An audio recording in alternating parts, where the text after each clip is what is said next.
Salam belajar, salam cerdas bagi semua sahabat didik. Senang bertemu dalam materi pembelajaran IPA. Kali ini kita akan membahas mengenai pewarisan sifat pada makhluk hidup. Sangat menarik untuk membahas bagaimana seorang anak mirip dengan orang tuanya. Pertanyaannya, bagaimana sifat atau ciri dari anak itu diwariskan dari orang tua?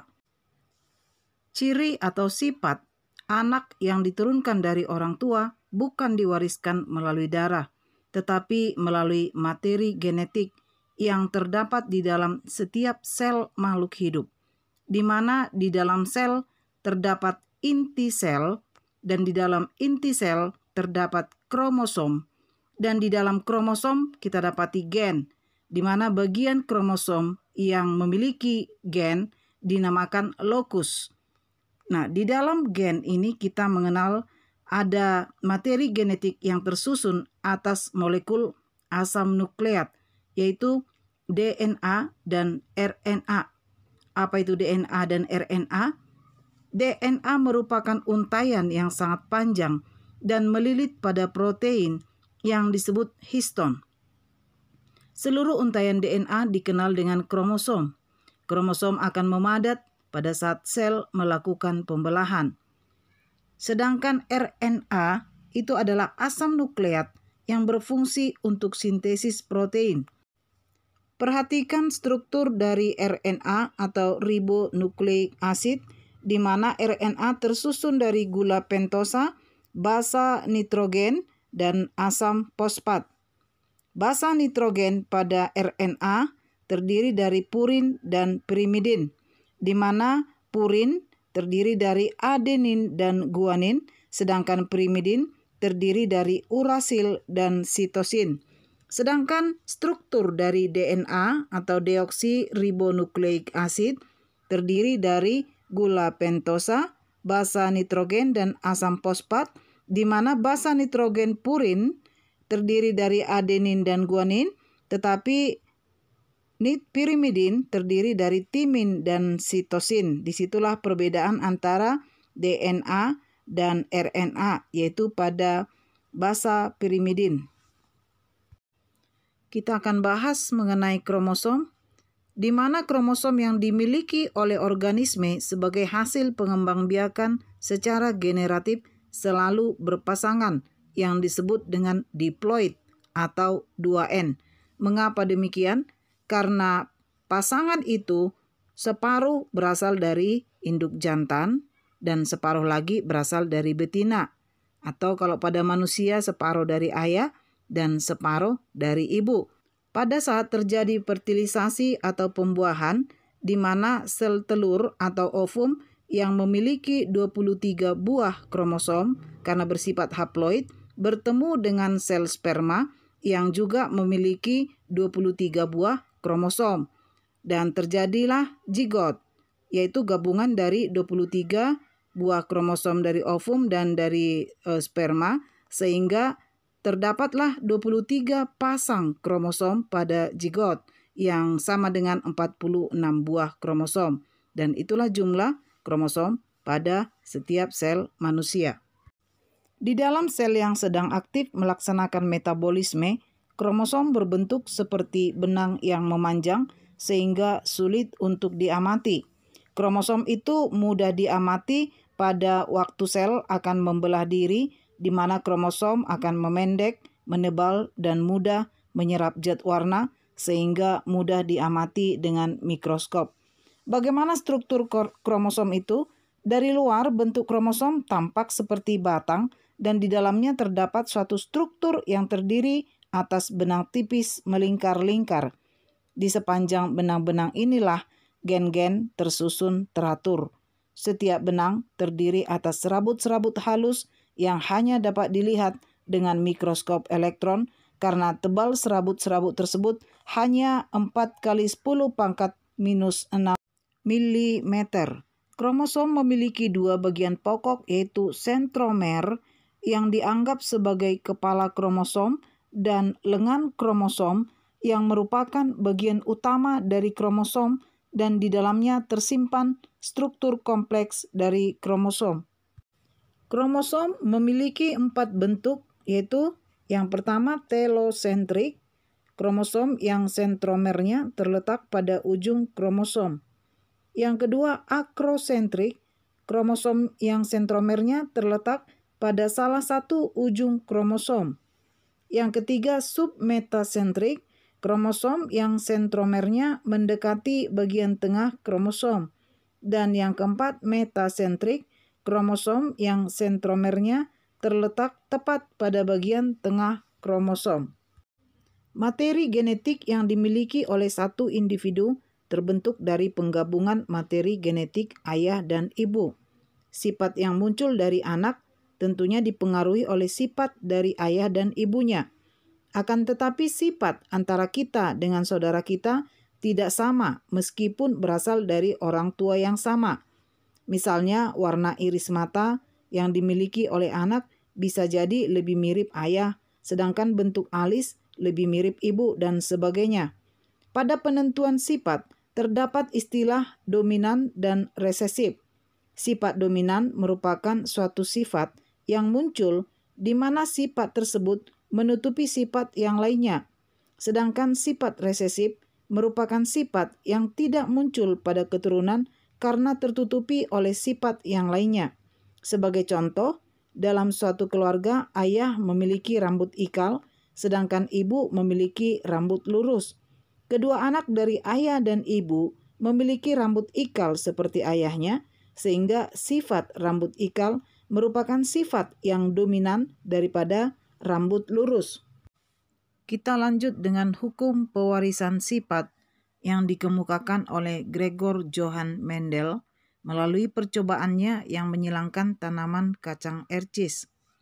Mendel menggunakan tanaman kacang ercis pada percobaan persilangan dengan beberapa alasan, yaitu kacang ercis memiliki bunga dan mahkota yang menarik, kemudian dapat melakukan penyerbukan sendiri, dapat memilih induk jantan dan betina yang diinginkan, cepat menghasilkan keturunan yang banyak, dan umur tanaman relatif pendek. Memiliki pasangan-pasangan sifat yang mencolok dan dapat mengumpulkan benih dari tanaman yang disilangkan, lalu menumbuhkan dan mengamati sifat keturunannya. Oleh karena percobaannya tentang persilangan dan menghasilkan hukum Mendel, maka Gregor Johann Mendel dijadikan sebagai bapak genetika. Tanaman ercis memiliki 7 sifat beda yang mudah dibedakan sehingga mudah untuk diamati dalam persilangan. Apa saja perbedaannya? Kacang ercis memiliki bentuk biji, warna biji, bentuk polong, warna bunga, posisi bunga dan polong, panjang batang yang bervariasi. Pada persilangan hukum Mendel terdapat beberapa istilah yang menjelaskan tentang sifat yang dimiliki oleh organisme sebagai berikut. Sifat dominan, yaitu suatu sifat dari individu yang dalam proses persilangan menutupi sifat lainnya. Sifat resesif, suatu sifat yang dikalahkan dalam proses persilangan sehingga tidak tampak pada keturunan. Intermediate, suatu sifat dari individu yang merupakan sifat gabungan dari kedua induknya. Parental, yaitu indukan. Filial, yang sering singkat dengan F, yaitu keturunan. F1 berarti keturunan pertama, F2 keturunan kedua, dan seterusnya. Gamet, yaitu sel kelamin dari genotip, misalnya A besar, A kecil, gametnya A besar dan A kecil. Fenotip, sifat yang tampak dan dapat diamati, misalnya tinggi badan, buah besar dan kecil, dan rambut lurus. Genotip, sifat yang tidak tampak sehingga tidak bisa diamati dengan indera dan disimbolkan dengan pasangan huruf. Homozigot, sifat individu yang terdiri dari gen yang sama dari tiap jenis gen. Misalnya A besar, A kecil, B besar, B kecil, B kecil. Heterozigot, sifat individu yang terdiri dari gen-gen yang berlainan dari tiap jenis gen. Misalnya A besar, A kecil, B besar, B kecil, C besar, C kecil. Hibrid, hasil perkawinan dua individu yang memiliki sifat beda. Apabila memiliki satu sifat beda, maka disebut dengan monohibrid. Dua sifat beda, dihibrid. Tiga sifat beda, trihibrid, dan seterusnya. Alel, anggota dari pasangan gen. Misalnya, P besar gen untuk bunga warna putih dan P kecil gen untuk bunga warna coklat. Maka P besar dan P kecil disebut dengan pasangan alel. Kita lanjut dengan persilangan monohibrid atau persilangan antara dua individu dengan memperhatikan satu sifat beda. Contoh, kita silangkan bunga ungu dengan bunga putih. Jadi sebagai parental dengan genotip U besar, fenotipnya bunga ungu, U kecil untuk bunga putih, dan kemudian kita tentukan gamet, di mana gamet adalah pemisahan yang terjadi secara bebas. Itulah yang disebut dengan hukum segregasi atau hukum 1 Newton. Jadi kalau U besar sebenarnya memiliki gamet 2, yaitu U besar dan U besar. Tapi karena sama gametnya cukup kita tuliskan 1, yaitu U besar. Demikian juga untuk bunga putih, U kecil, gametnya ada 2, yaitu U kecil dan U kecil. Cukup kita tulis 1. Kemudian kita tentukan F1, yaitu filial 1. Penggabungan dari U besar dan U kecil, maka didapatkanlah dia genotip U besar, U kecil dengan fenotip bunga ungu. Kemudian F1 disilangkan dengan sesamanya, maka muncullah parental kedua dengan genotip U besar U kecil disilangkan dengan U besar U kecil, maka akan didapatlah F2. Gamet dari P2 yaitu U besar dan U kecil kita buat dalam bentuk papan catur dan dihasilkanlah keturunan kedua atau F2 yaitu 3 bunga ungu dengan 1 bunga putih.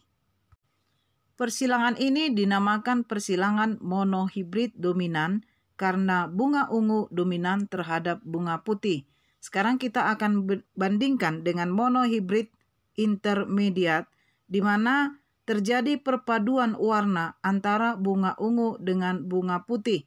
Maka akan dihasilkan F1 dari penggabungan U besar dan U kecil, maka dihasilkanlah U besar U kecil dengan fenotip bunga merah.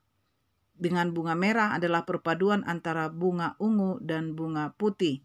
Kemudian F1 disilangkan dengan sesamanya, dihasilkanlah F2 yang menghasilkan 4 keturunan U besar bunga ungu, U besar U kecil ada 2 bunga merah, dan U kecil bunga putih. Jadi perbandingan fenotip dan genotip sama, yaitu 1 ungu banding 2 merah banding 1 putih.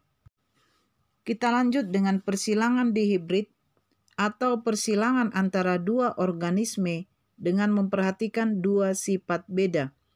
Persilangan dihibrid menerapkan hukum Mendel kedua yang disebut hukum pengelompokan gen secara bebas. Hukum ini berlaku pada saat pembentukan meiosis, yaitu pada pembentukan sel gamet. Gen-gen si alel akan memisah secara bebas dan mengelompok dengan gen lain yang bukan alelnya. Contoh persilangan dihibrid, perhatikan P1 buah manis tebal dengan genotip M besar, T besar disilangkan dengan buah asam tipis dengan genotip M kecil, T kecil, di mana gametnya kita lihat ada M besar dan T besar, kemudian M kecil, T kecil. Kemudian didapatkanlah F1 atau anak M besar, M kecil, T besar, T kecil dengan fenotip manis lunak. Kemudian F1 disilangkan dengan sesamanya, maka didapatkanlah P2 parental kedua, yaitu M besar, M kecil, T besar, T kecil dengan M besar, M kecil, T besar, T kecil. Dengan fenotip manis tebal, silangkan dengan manis tebal, didapatlah gamet M besar, T besar, M besar, T kecil, M kecil, T besar, M kecil, T kecil. Perhatikan pada papan catur, itu adalah hasil dari persilangan F2, keturunan kedua. Didapatkan ada 16 variasi gabungan dari gamet-gamet yang ada. Dan kita akan melihat perbandingan fenotip F2, di mana manis tebal ada 9, manis tipis 3, asam tebal 3, dan asam tipis 1. Jadi perbandingan fenotip F2 adalah 9:3 banding 3 banding 1. Demikian pembahasan kita mengenai pewarisan sifat pada makhluk hidup bagian pertama. Atas perhatiannya, terima kasih.